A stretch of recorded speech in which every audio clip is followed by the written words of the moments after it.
When you're running a game, do you use maps? I know I do. I have made, printed out, laminated many a map to the point where I have to store them in boxes. And on top of that, let's add the different tiles you can buy and flip mats and everything else. So if you're trying to run a game and you have multiple locations you want to use, you have to have all those maps with you. Or even better, if you need to go somewhere to run a game, you have to pile them all into the car. So in this video, I'm going to review my latest acquisition in the map department that I got from Loke Battle Maps, and it is the Dungeon Books of Battle Mats. This is an unsolicited, unsponsored review. So let's take a look at what we got, and I'll show you why I'm very happy with it.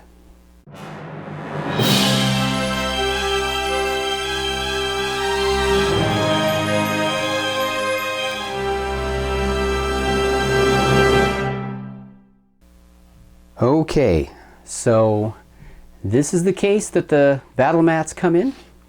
It's got the front cover, and on the back cover it shows you both books and what they have in them.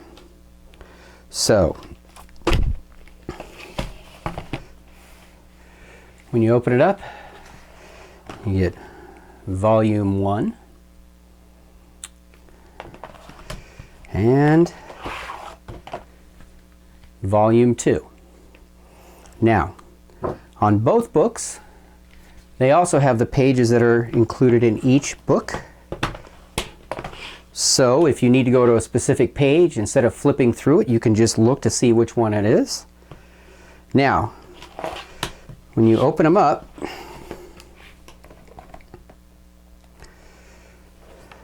this is the first page. This is a generic grid square.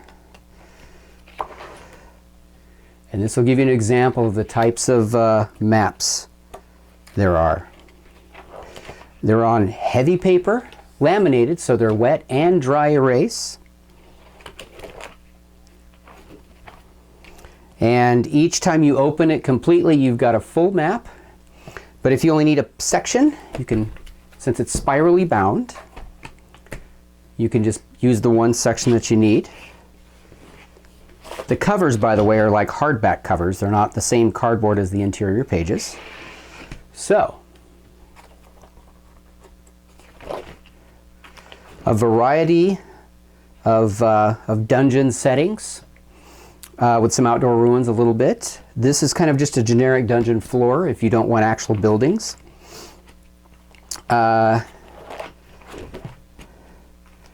And these can be used for many different types of settings. It's all based on your imagination.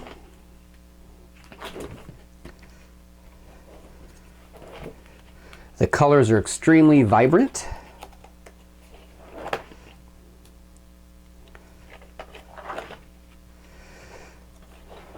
And this is just one book. This will give you a 12 by 24 play area.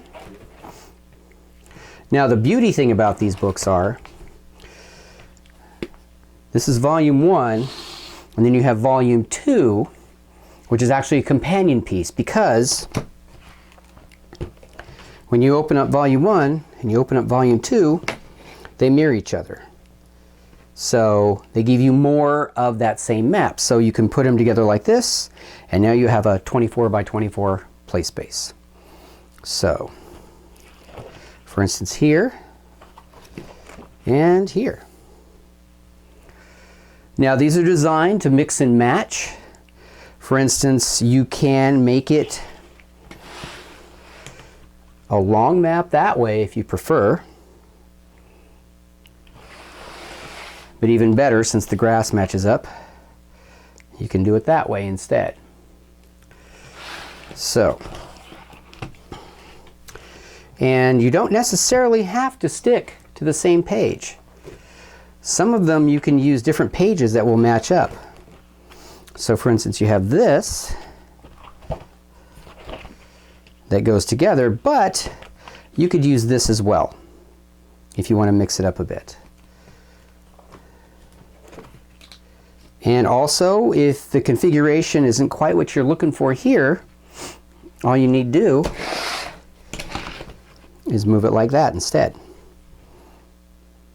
So for instance here, you have a stairway going up to this level, and then it can go up to this next level.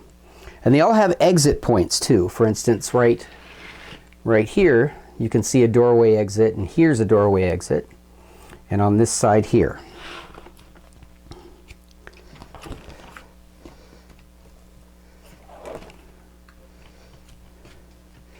The pages are numbered here, and it's pretty low key, so it doesn't interfere with the visuals.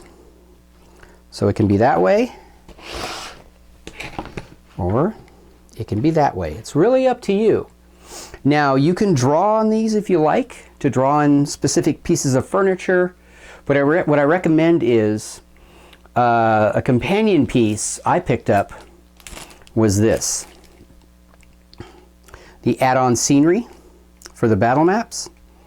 And what they are is they're static cling. For those of you who are ancient like myself, you remember the Color Forms toys that used a vinyl that just clung to the slick surface of the cardboard.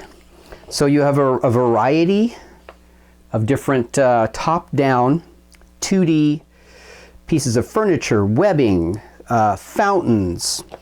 Here's some doors. So for instance, you have a doorway here, and actually, let's see, let's find a different doorway on here. Oh, here we go. And as you can see, this actually still matches up, even though it's not the same page for both books. All right, so you have that. And so there's doorways here, here, and here. You can just take one of the doors, peel it off, and what they did was they printed it on white for the actual color piece, so it's not translucent through the color, but the outer part of it is clear. So you can place this here, and now you have a door. And if you want something else, for instance, we could even put, oh, let's see, there's so many things to choose from. There is over 100 different clings.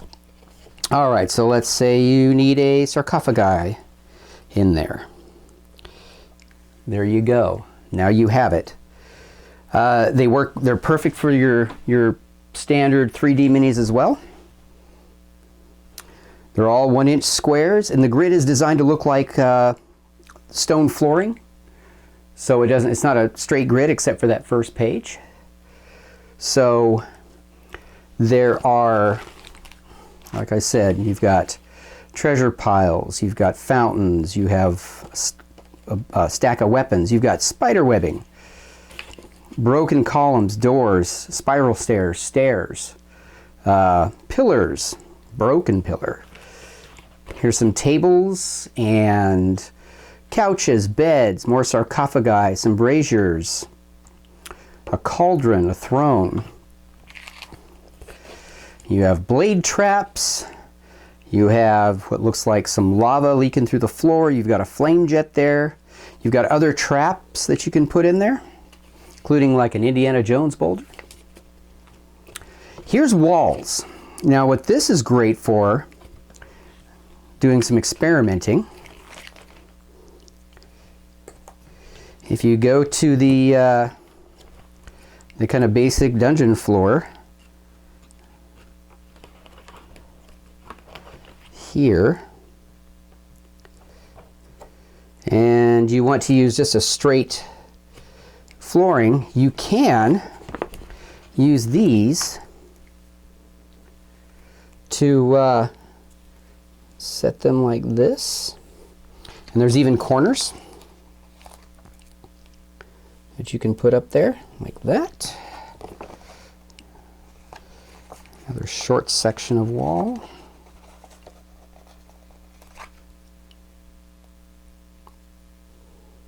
Attached to it like that. So you can actually just create a room if you need something of a specific size.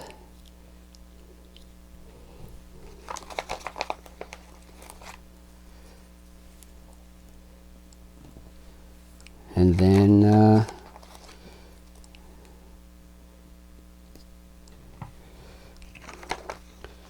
And then you can throw a smaller piece like that. You can, now if you want, sometimes if you don't do your measurements like I just didn't, it'll come out like that, but you can still just lay your door in wherever you want on top of that. And so now you've created a room that you need for a specific encounter. Now, another thing that some people have mentioned when the problem with some of the maps that have multiple rooms in them, we'll just go over to, let's see, we'll do this one. So if you have multiple rooms like this, and you, excuse me, you don't want your players to see what the rooms are, all you need is black construction paper, which I don't have with me, but we'll use something else that'll work just as well. To create a fog of war effect, I use usually black construction paper, and say for instance they're in this corridor here, you can just lay paper down where you need it to cover up any of the rooms that you don't want them to see, and just keep this hallway here. And then just reveal the room as needed.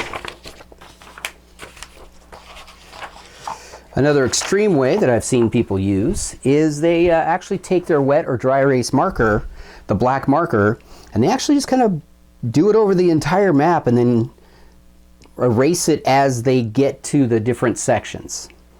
So this is one of the niftiest products I've ever got. I really love it because it's so transportable. It fits in a backpack.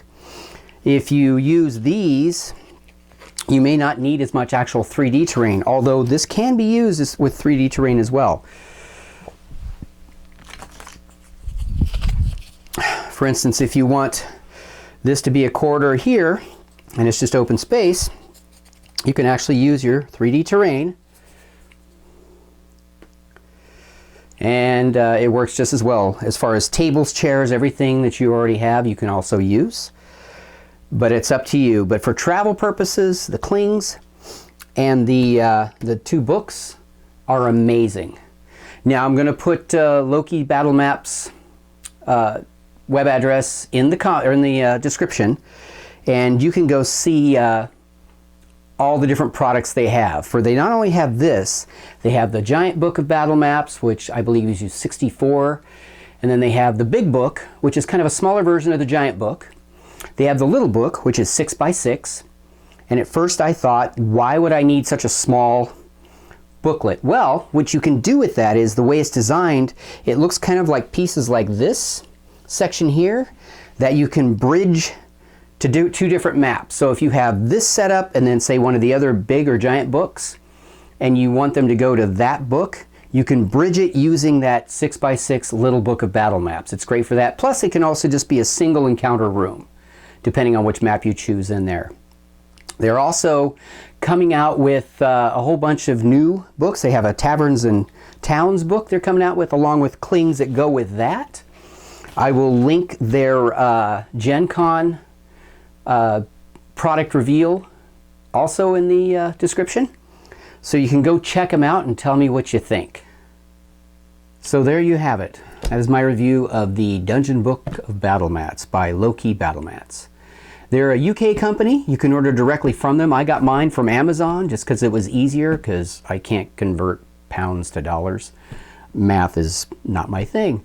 And also to reiterate, the little cling stickers that go with it, they use static electricity to stick on. They're vinyl and they don't use actual adhesive. So they go on, but they stay on, and then they peel right off. And if they start feeling like they're not sticking well, just make sure you clean really well the back. If you have any questions, put them in the comments below. Don't forget to like and subscribe and hit the bell icon so you know when new videos are up. And for now, may all your rolls be natural 20. Thank you for watching.